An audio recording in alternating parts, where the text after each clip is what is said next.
Bonjour à tous. Donc nous revoici devant l'application en ligne Les besoins des plantes vertes.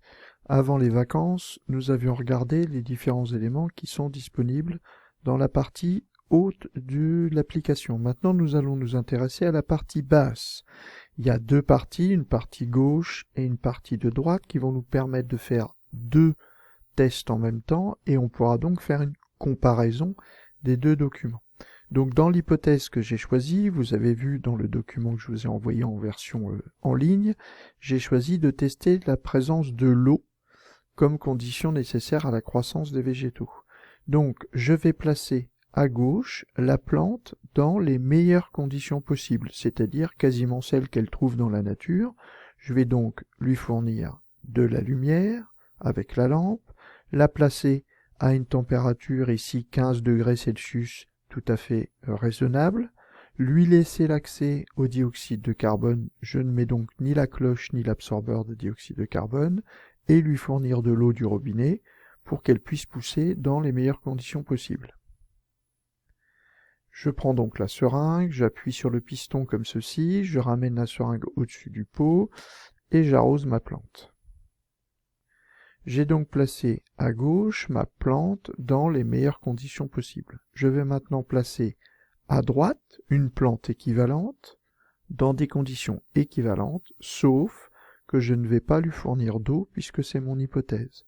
Donc je la place à la lumière,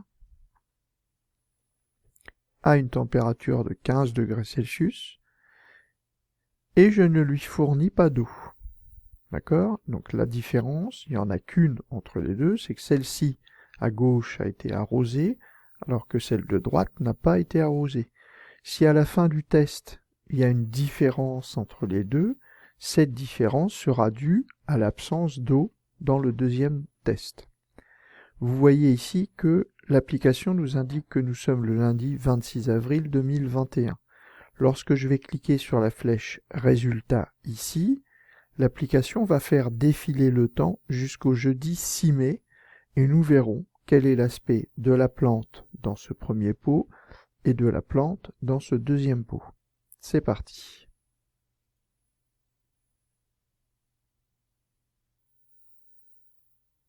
Voilà, le modèle a fonctionné.